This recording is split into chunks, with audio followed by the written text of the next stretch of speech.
It says I'm live. I can see volume working. So hopefully someone will chime in here and give me a thumbs up. I even got my little paddle. Give me a thumbs up that you can hear me, you can see me, that it's working. I'm trying to get here about 10:30 on Saturday, so I was working on technology a little bit, so I'm a couple minutes behind, but other than that, I looks like everything's working. So just a warm welcome for you to be here. This is a fun, interactive time to come hang out with me, engage with me, comment. I have lots of questions, so plenty of opportunities for you to, tell me what's on your mind, what your thoughts are, what your opinion is. I love it. That's what this is about. Happy Saturday to all of you. Hope your Saturday's going well. I hope you're warm. I hope you're someplace warm and enjoying your day. You have plans, something fun and exciting. Everything seems to be really quiet right now. It seems like everywhere is just kind of it's just, this year is really taking a slow start, I think, in a lot of areas, and that's okay. Um, but anyways, today I do have a topic that I want to talk about if you haven't seen it in the text form. So what I like to do when I come here on Saturday is have a submitted request. So somebody that's dealing with a problem, dealing with a situation, and they submit it to me. So you can text it to me, you can email it to me. What the issue is, what the question is, what are you trying to overcome? So the one I chose this week is I'm done with romantic relationships. I'm feeling defeated and feeling exhausted. Oh, it's 5 degrees in Minnesota. It's -3 here where I'm at, Paul. It's so cold. I think it's spread across the whole country, right? Maybe that's why everything's so quiet. Yeah, so let me start today with a quote. The quote is, "Failure is only temporary. Quitting makes it permanent." So what does that mean to you? What does failure is temporary, quitting makes it permanent mean to you? So what do you hear in that quote? Fahrenheit. Yep. Yeah, it's -3 Fahrenheit here in Spokane, Washington. I know it's cold. So I'll tell you what it means to me, the quote. And first off, I want to say that I really don't see failure as a negative word. I see failure as an opportunity. I see it as a good word. So, and really, what is a word anyways? A word is just letters that we ourselves, each individual, makes meaning out of it. It's arbitrary. It's more thinking, more opinion. Yeah, losing hope. Yeah, quitting, right? You just lose hope. I love that you said that because that actually comes into play with today's submission. I see failure as a good word. I see it as an opportunity. I see it as temporary, if you want to view it that way. It provides you typically with lessons, something to learn, something of value. It usually opens up opportunities that you wouldn't have seen if you didn't fall, right? Or if this mistake didn't happen, or this pivot, or this change in this chapter. I see failure as a stepping stone towards success. It's oftentimes failure is because we expected it to end up being a different way. And what is an expectation? Pretty much almost always ends in disappointment. So expectations are more thought, more thinking. But quitting, that makes failure permanent, right? Versus temporary. It makes it permanent. When we give up, I mean, we're closed off to possibilities. We don't see opportunities. Our world shrinks and it robs us of any chance of any opportunities or good things, right? Paul says, failure is as a learning experience. What is the lesson in this? That's what I ask myself. Yeah, what is the gift? What is the opportunity here? Is what I like to say. Same thing, right? Success rarely comes overnight. It requires grit, perseverance, resilience, a willingness, curiosity. It really does take, like, well, what do I do now? How do I pivot? But giving up is the surest way to paradoxically attract more of what you don't want in your life. So by surrendering to defeat, we inadvertently invite more failure, more setbacks, more disappointment, more expectations that land flat. And do you want to be a quitter? Yeah, I don't think so. Every setback is an opportunity or a gift or a lesson, as Paul says. Every setback offers us an ability to become stronger, more resilient. It's through challenges, it's through the difficulty, it's through, the discomfort where we learn, where we overcome challenges and we become stronger and bigger and better. It builds character, it develops skills.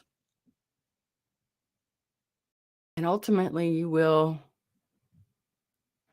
achieve some sort of success. It may not look like what you expected. Again, an expectation. I should probably do a whole segment on expectations. Expectations always lead to disappointment. Truly do. So, so tell me one word, Paul, and anybody else watching. What's one word to describe how you feel today? How do you feel right now? Ruth says every failure is a redirection to something better. Ooh, I love that. I think I've heard that before, like it pivots you to something better. Yeah, it's the universe or God or whatever you believe in saying, yeah, soldier or person or whatever, this is the direction you're meant to go. Yeah, I like it. Thank you, Ruth. So one word to describe how you feel right now. For me, it's gratitude or gratefulness is what comes up for me. In a warm house. It's comfortable here. We're still in a rental and it's a very old house and the heater is just going like, like it's trying to keep up. I don't know. I don't think there's any insulation in these walls. The floor is so cold. In fact, I'm lifting my feet up right now. It's so cold. Yeah. I can't wait till we move. I also am questioning, did I move far enough south? Is this a warm enough climate for me? I feel like I'm part lizard. I love sun, I love heat, but I am grateful for the fact that we have heat. We have power. I'm comfortable. I'm safe. I'm here with you guys. And you're engaging with me. But what's one word? Oh yeah, grateful. Another word. Another word of grateful. Thank you for sharing that. Gratitude is a beautiful thing.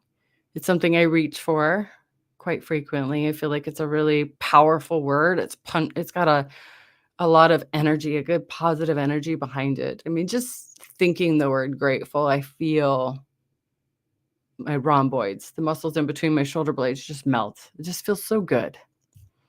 But share with me where you're chiming in from, wherever you feel comfortable, whatever you feel comfortable sharing, the city, the state, the country. As I was talking with Paul earlier, I'm in Spokane, Washington.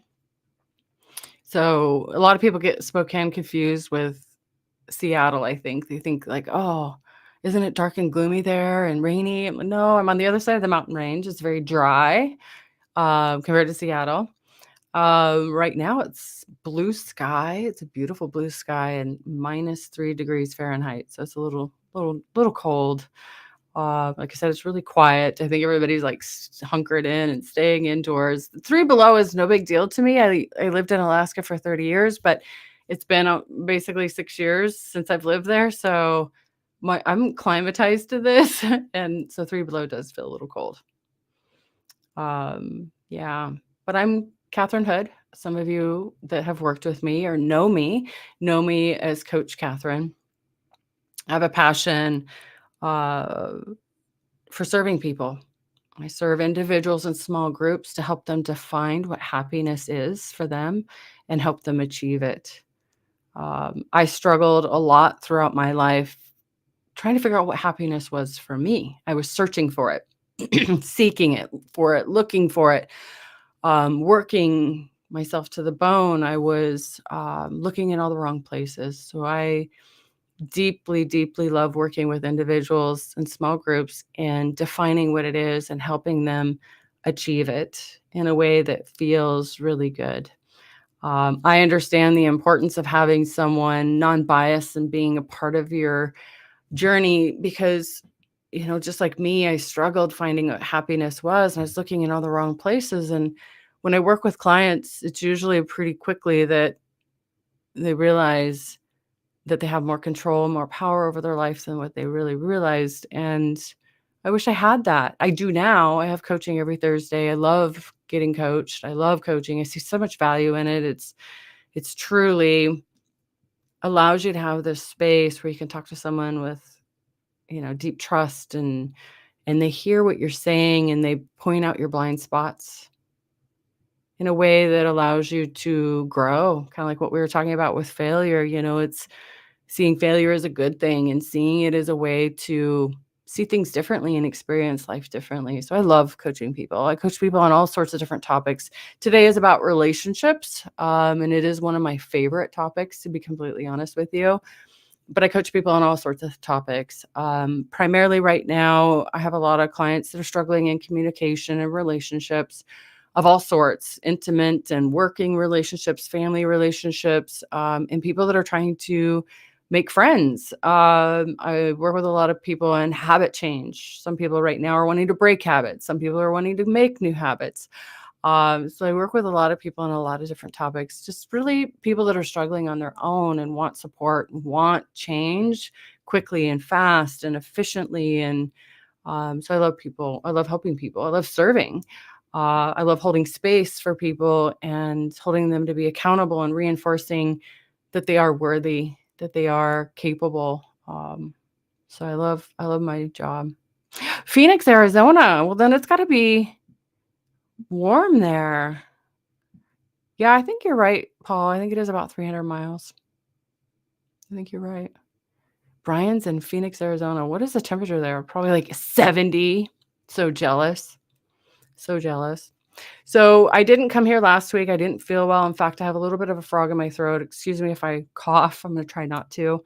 Um, I had a really bad cold this last week. I'm still recovering. No fever or anything. I don't think I'm contagious. I blame my daughter. We celebrated Christmas and New Year's on New Year's Eve, and she had a horrible, horrible cold the week before and kept postponing our Christmas. And she's like, I think we're good. And I came over and we were playing Scrabble and having so much fun. And both her and her boyfriend were coughing the whole time. And I was like, I'm fine. I'm fine. I got this amazing immune system. Well, the next day I was like, something's off. And then the next day I was flattened. So it was a rough week last week. My clients were amazing, though. They were so gracious. 54 degrees. That's got to be cold. That's got to be cold for you, right? I would say that's really cold. Thank you for sharing, Brian. So 2 weeks ago, the live that I shared with you was how to deal with mean, negative people.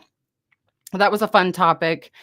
It's really about what we discussed was how everyone, you, me, everyone is suffering, right? In some way.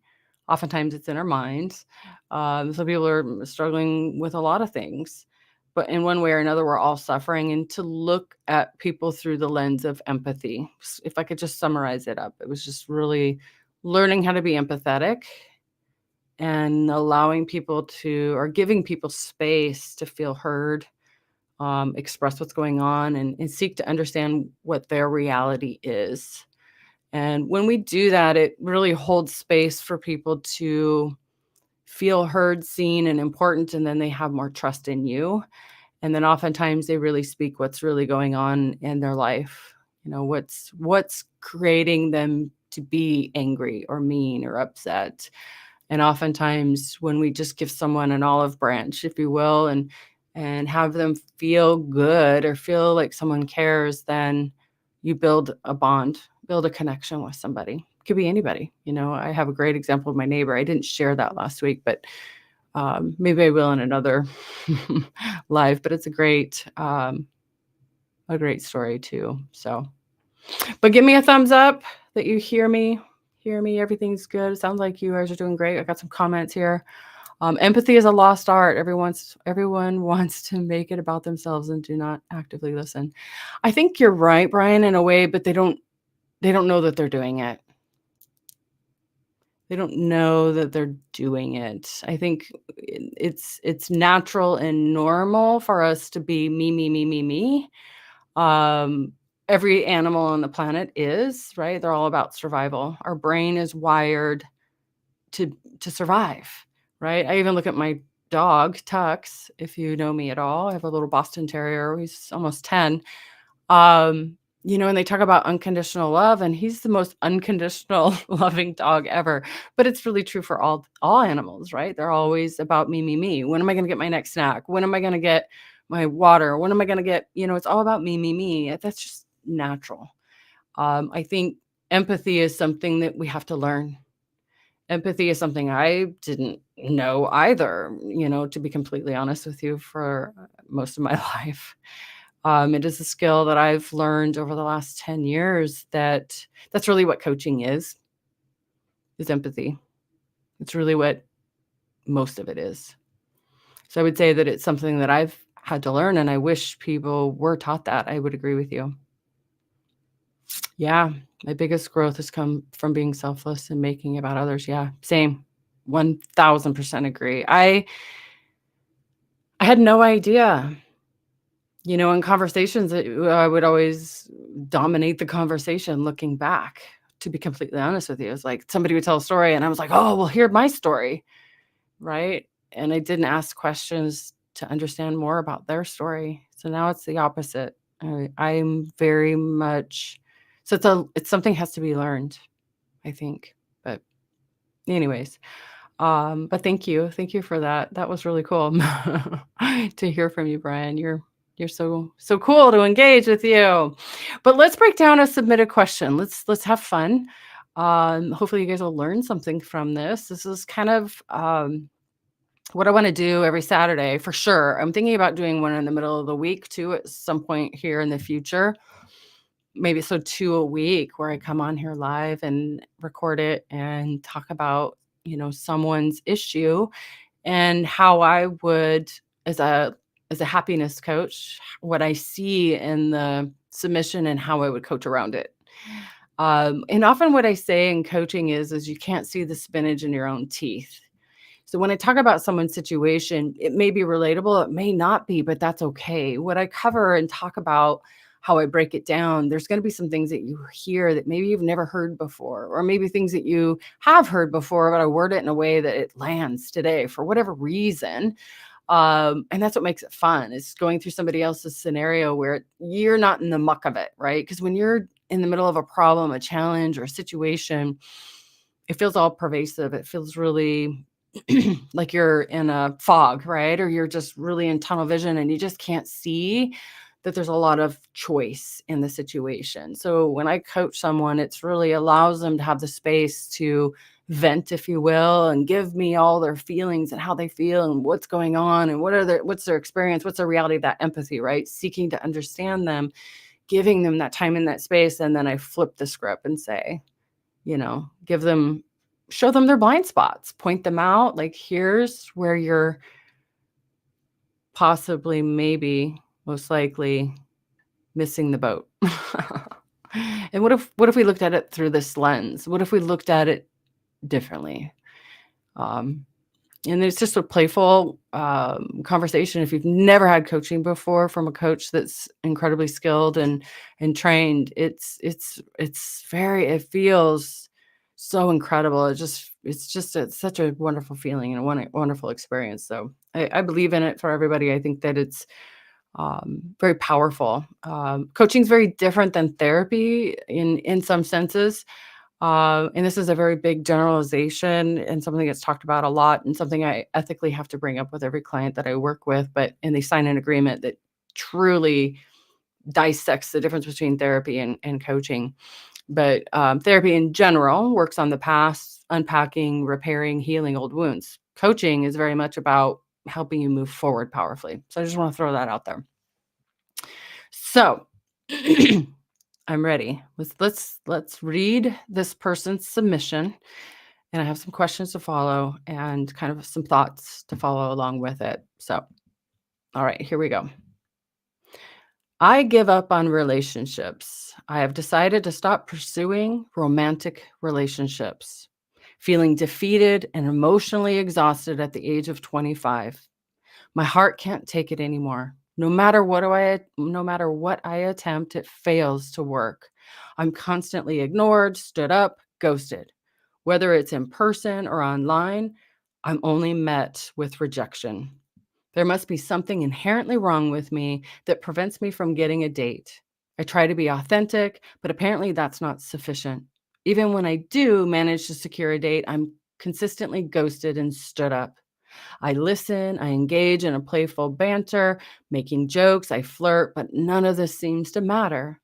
I take pride in my fashion choices and maintaining a good appearance. I once believed that having more money would make a difference, but that does not. I have come to accept that I am undesirable and destined to be alone.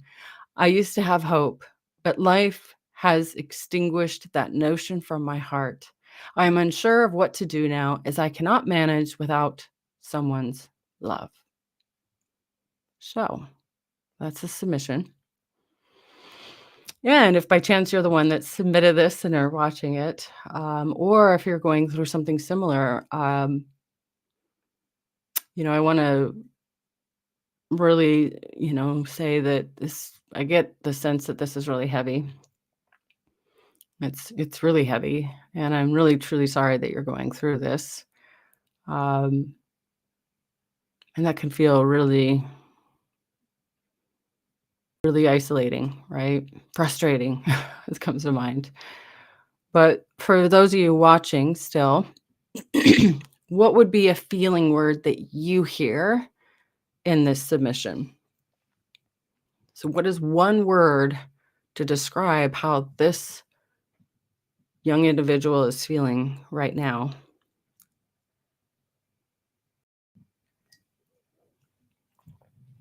So, if you could just use one word, put it in the chat, tell me what comes up for you. How would you describe how they feel?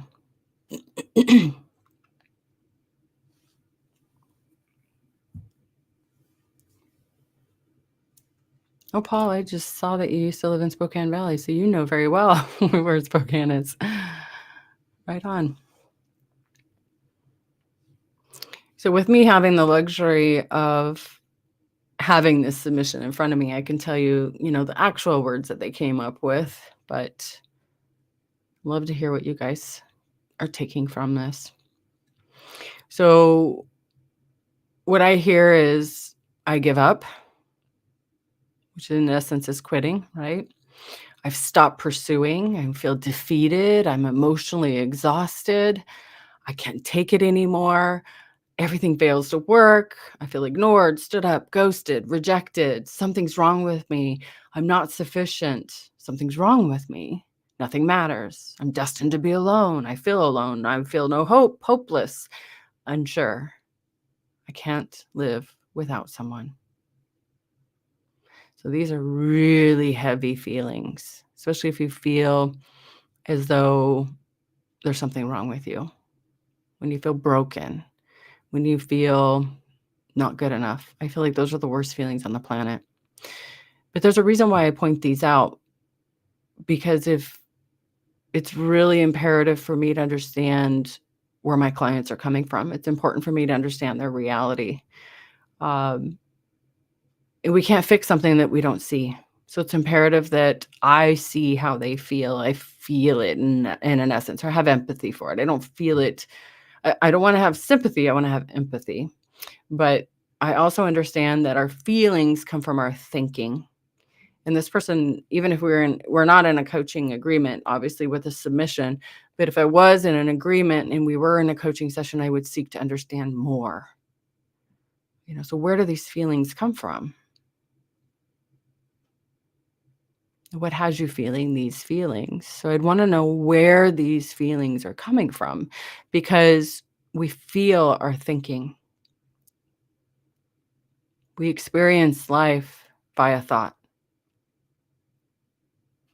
Okay. And that's something that I deeply work with my clients. You see, our emotions are a product or a result of our thoughts. So our perception, how we experience life, our reality is shaped by our thoughts. So I would want to have a better understanding of really what's going on here. I mean, this feels very surface level. I believe that there's more depth to this. So what's going to happen when someone's wallowing around in negative feelings? What happens when someone feels this heavy burden? What's going to be their actions that follow? What is their body language? What is it that they do when they feel these feelings? What is their energy? Are they open? Are they closed off? Are they fun to be around? Is this someone you want to hang out with on Friday night? What are they talking about? What are they thinking about? What is it?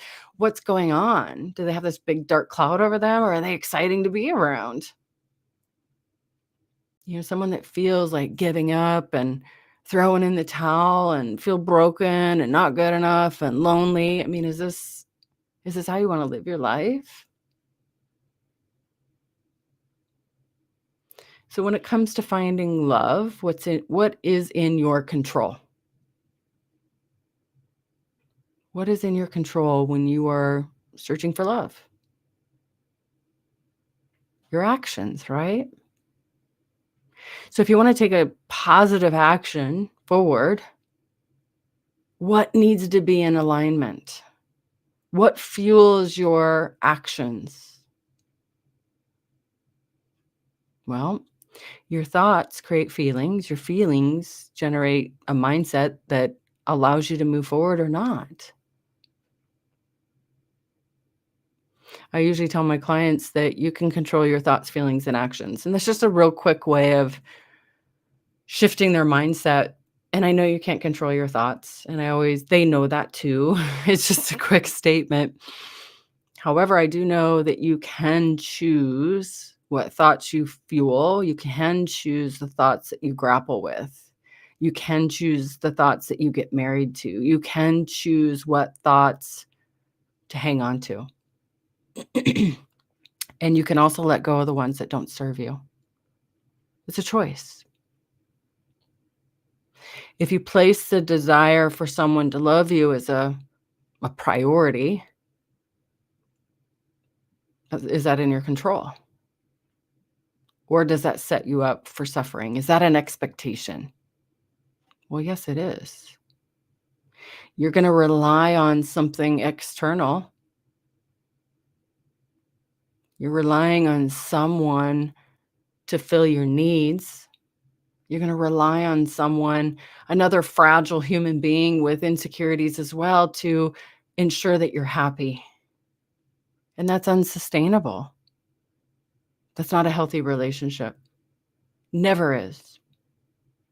It is not fair to put someone in charge of your well-being and happiness.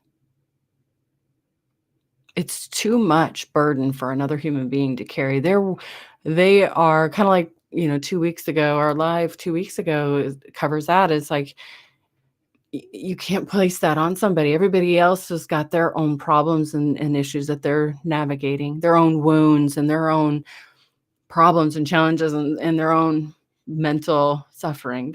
We're all dealing with our own challenges. That's way too much burden to place on someone, to go out there searching for someone to meet your needs, to make you happy. When you're seeking validation and support and affection and love and happiness from external, that's setting you up for something that's not possible. And if you are lucky enough to receive it, whatever that is, what ends up happening is immediately the moment you feel like you got it, it turns into fear of losing it, which creates more suffering, more destruction in your life, more confusion.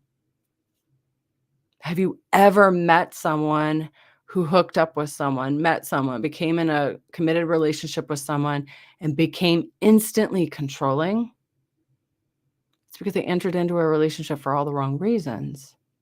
I think we've all seen that.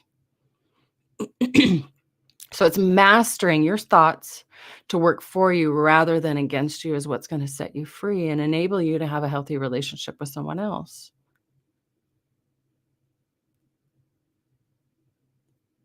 So if you cannot figure out your desires, right? Can't get control of your desires, in the end, your desires will have control over you. Have you ever wanted something so bad and you think about it 24/7 in an unhealthy way? Maybe it's wanting a car or a house or watch or shoes or a purse or something. But what's the reason? What is the reason why you wanted that so bad? Why is it consuming your thoughts? Is there some sort of belief that I will be happy when? What I know to be true is that relationships amplify your feelings, whatever the feelings you are at the beginning. So if it's this neediness, it's I need someone to make me feel whole. Getting into a relationship ramps up those feelings times 10, past the honeymoon phase, typically. So your desires themselves aren't inherently bad, but excessive attachment to them will definitely lead to unhealthy relationships and imbalance in your life and ultimately unhappiness. I get it. We all want to have someone that loves us and that we can love them and we want to feel important. And I get all that, like Paul and I talked about, right? Or actually, Brian and I talked about that, about empathy. So, what is the need? What is it that you're needing? And what is it that you can do to meet that need yourself?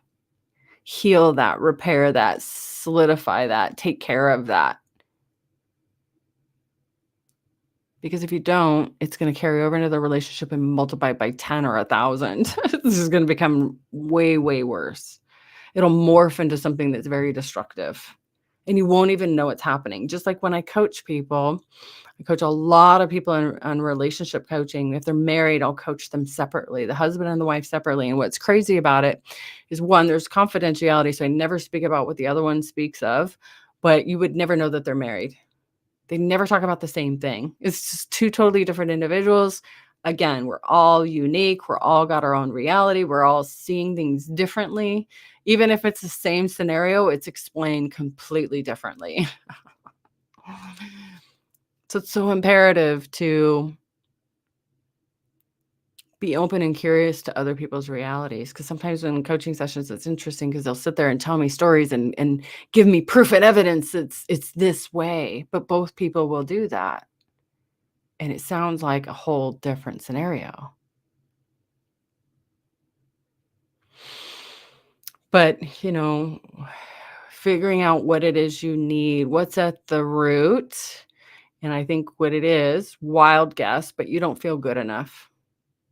And you need someone's reassurance to fill that bucket. And oftentimes in new, fresh relationships, someone can, or you get this sense that they are feeling it at the beginning, and maybe it lasts 6 months, maybe it only lasts 6 weeks, but that other person becomes exhausted and it's not sustainable. I also work with clients that are in their 50s and 60s that have a pleasing tendency and they have nothing left in the fuel tank. They are exhausted. They don't know who they are. They're miserable. They're numbing out every night with something because they don't know who they are. They don't know what they like. They don't know. They don't know how to take care of themselves first. We all have to meet our own needs. Love is not meeting someone else's needs. I'm sorry. Love is sharing a life together. It's not depending on one another to meet your needs. That's entirely too much burden to place on another human being. It's entirely too much. It's very destructive. It's very selfish. And in this submission, it's kind of like I get the sense of they're trying to force love to happen and wanting it so bad. And that's part of the problem because what it ends up doing is when you force that to happen, one, you start to lower your filter. You're not really you're looking for anyone to meet your needs at a certain point. So that's a huge problem. And then you have this attachment to this person that whoever it is that gives you a little bit of attention. And oftentimes that's not a good fit. So there's a big difference between pursuing and attracting. And you even use those words in the pursuing. You use those words in the submission. Pursuing. Attract someone into your life, you'll end up with a better outcome. Because needy energy, first off, is really confusing, incredibly confusing in the dating space. I talk to a lot of single individuals that go on dates and they tell me, wow, Catherine, that was just, I don't know, something was way off. I don't know. It's just hard to describe. I can't put my finger on it. Right. When you come from needy energy, you can't connect with someone because you're coming at it at a different pace. You're wanting to quickly move to whatever, the next level way too fast, way too sudden. Needy energy is this need to have someone. You're wanting to move really quick. It's fear-based. And again, if that other person was maybe curious and maybe wanted to get to know you a little bit, that needy energy turns into this controlling energy. And I know that's not someone's intention. They might be like, oh, no, no, no, that's not true. But that's the natural reaction. So, the relationship you have with yourself, the relationship you have with life is what sets the foundation for a good, healthy relationship. It's prioritizing and meeting your own needs. It's becoming very dependent, not seeking external validation or the approval of others, but sharing a life with someone. I want to share a life with someone. I want to attract someone into my life that has this amazing energy that I just want to do things with and share memories and experiences with. That's healthy. A relationship isn't healthy when you're demanding that someone constantly do things for you, behave a certain way, and fulfill your every need and expectation. That's not sustainable. That's not fun. That's controlling and that's manipulative. So, what is a healthy relationship?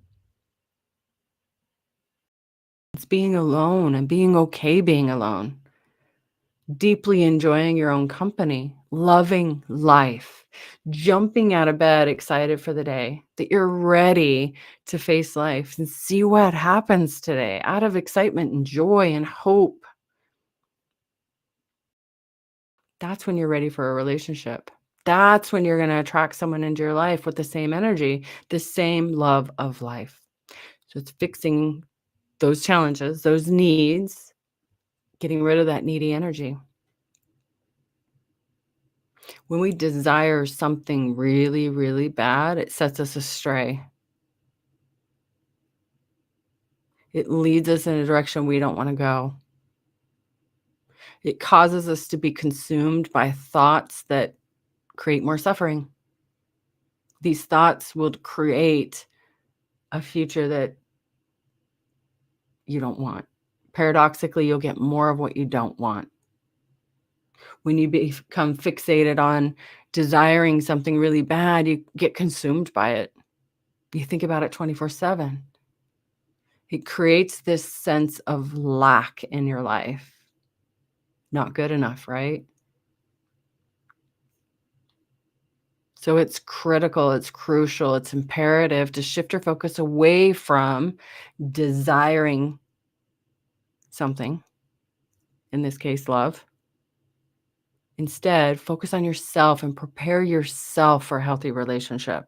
Prepare yourself to share a life with someone. Prepare yourself to be able to be in a place, to be able to come together as a team and fight whatever challenges come your guys' way through life, because there will be, right? People are going to die in your life. There's going to be bad news and different things. And it really takes having a teammate, a partner to share life together. Someone to make plans with near and far and create memories with and overcome life's challenges. So it's letting go of these attachments to and these ideas and these stories and this this belief that if I have a relationship, I'll be whole. If I have a relationship, I'll have someone that will meet my needs and take care of me and make me feel good.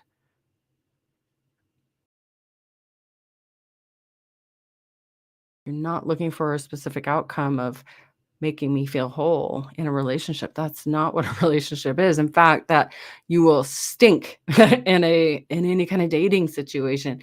It will be evident. This is weird. But when you shift, when you have a really healthy relationship to yourself and life, there's this inviting feeling being around you. This what's the word I'm looking for? This charisma, this confidence. It's people are more fun to be around. There's no walls and barriers and, as some people say, red flags. I'm not a real big fan of that term, but it makes it fun to be around you. You're more genuine, you're more authentic. Needy energy is super confusing. It leaves people feeling really confused and disconnected, that there's something off. And to expect every date to go well is way too much to expect. You have no idea what the other person is dealing with. They're coming into this date, if you will, with their own insecurities, their own mental thoughts and challenges, and how they think it's going to go perfectly. And am I saying the right thing? Do I look weird? Is my clothes okay? Who knows what they're dealing with? It's the law of large numbers. Get out there and date. I'm not a big fan of apps, not to say not to do them, but it gives you greater odds to meet people. I get it. I really am a big believer in attracting someone into your life in the wild, which means putting yourself in situations where you would meet people with some similar interests. That's a big thing for me. I really highly recommend that.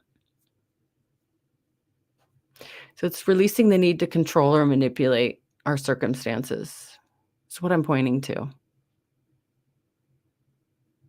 It's really opening up your mind and your thoughts to experience dating with a freer, more flow way. This is a shift in a perspective which will allow you to attract a healthy partner into your life. And you cannot control everything. You can't control who you meet. You can't control the relationship, and no one wants to feel controlled. So let go of that. Choose to approach your life with curiosity and wonderment. Preparing yourself for love involves working on yourself first. Being comfortable with who you are and loving yourself and loving life. Become a magnet to draw multiple people into your life to meet and entertain the idea of maybe going into a relationship eventually. I don't know. But value yourself, value your self-worth, because you are worthy. But break free from this need for approval and validation to be happy from someone else. Focus on loving yourself, prioritize yourself. So we've come to the end. I feel like I've been home here alone a little bit. Oh, thank you. Relationship with you. Thank you for commenting. Thank you from YouTube. But I'm here to support you guys. If you want to submit your own question, I'd love to come back. Like I said, I want to do this twice a week. Right now, I'm going to stick to Saturdays. Um, Maybe after I move, I can do this twice a week. I'd like to do midweek so that way I can maybe get some more live viewers. But I want to stay on a consistent basis on Saturday, so that way you guys can come and tune in and feel free to share this, tag someone. Don't forget to like it, share it, give it a thumbs up, comment. I'll keep checking to make sure, you guys' questions are answered. If you have questions about anything I talked about, I'm on YouTube, LinkedIn, and Facebook. So thank you for asking. What I will say is when I do coach my clients, I preach this a lot. What we talk about in coaching session is information, and that's 20%. 80% is applying what I teach you, applying what you learn, testing it out, trying it out, seeing it in your real life, and taking action. So I hope today was helpful. I hope that you learned something. And see you guys again next week. So thank you. I see a couple of you on here. Thank you, guys. All right. Have a good day. Happy Saturday. Thank you again, and see you next week.